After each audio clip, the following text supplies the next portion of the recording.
keeping an eye on imaging. Discussion and commentary based on articles from JACC, Cardiovascular Imaging. Hello, my name is Dr. Vaskin Dilsizian. I'm Associate Editor of JACC Imaging. With me in the studio is Dr. Andrew Einstein, who's from Columbia University Medical Center. Dr. Einstein, welcome. Thank you. Good to be here, Vaskin.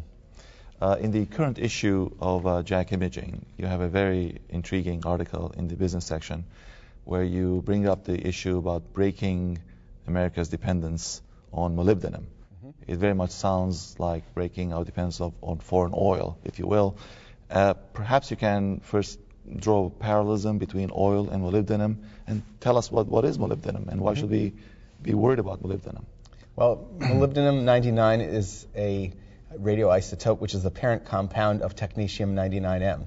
Technetium-99m is really the workhorse of nuclear imaging, including being the workhorse of nuclear cardiology. Approximately 97% of nuclear stress tests involve the administration of technetium-99m. So to produce that technetium-99m, we need molybdenum-99. So from your title, I gather that we don't generate molybdenum in this country? We don't generate molybdenum-99 in this country. That's correct.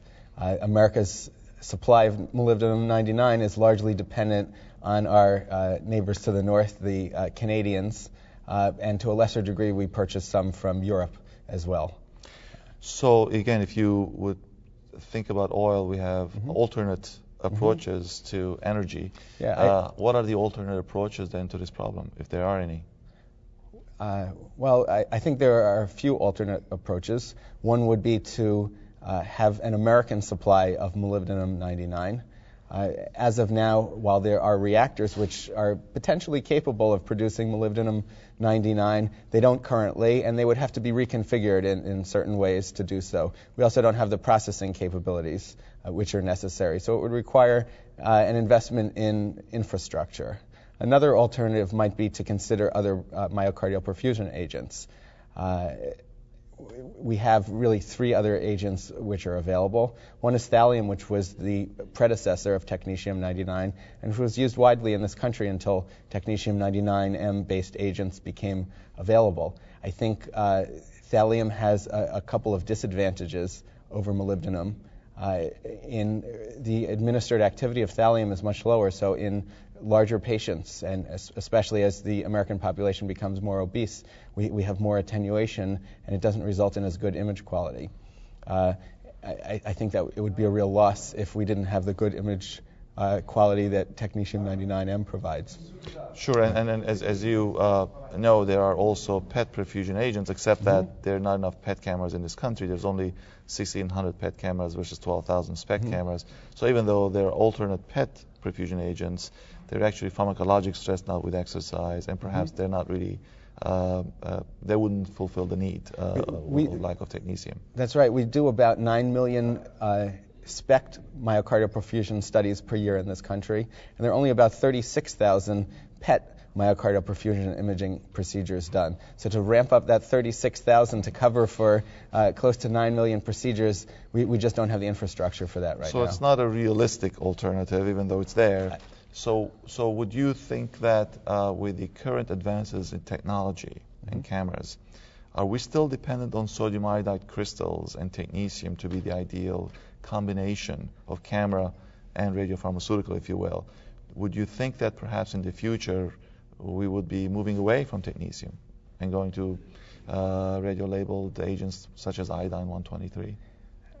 I don't think that's out of the realm of possibility, but I don't think there are any good I-123-based perfusion tracers which are in the pipeline now.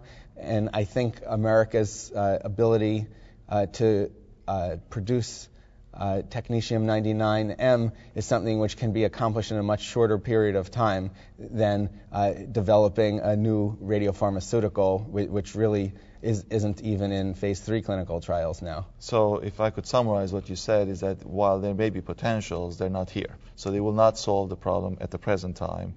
And all of these could be in developmental stages, whether switching from technetium to iodine-labeled radio tracers or changing the current SPECT cameras to faster SPECT cameras with different crystals. But the reality is that if we don't have molybdenum at the present time, that we will not be able to replace it immediately.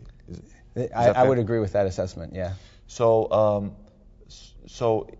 how would you, again, just to briefly summarize, if you could, in a couple of sentences, where do you think we should take this issue? Well, I think as you made a good analogy between oil and technetium-99m. Here we have an energy product which we're really dependent upon. There are no good alternatives, and in the absence of this agent, we have a big problem continuing the activities which we currently do on a daily basis. We're critically dependent on a foreign supply, and there's a problem with that foreign supply chain. So I think we need to do something to remedy this situation before our pipeline from Canada of molybdenum runs out, because the reactor which the Canadians use is 51 years old currently, and it shows signs of aging. Dr. Einstein, it's been great to have you here. It's an important topic, and hopefully in the future we'll have you come back and give us an update of where the issue is. Thank you. That would be great. Thanks.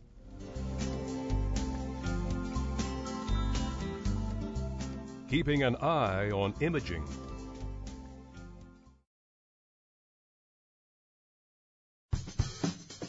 Have a question or comment about a CVN story? Send us an email at cvnfeedback@acc.org.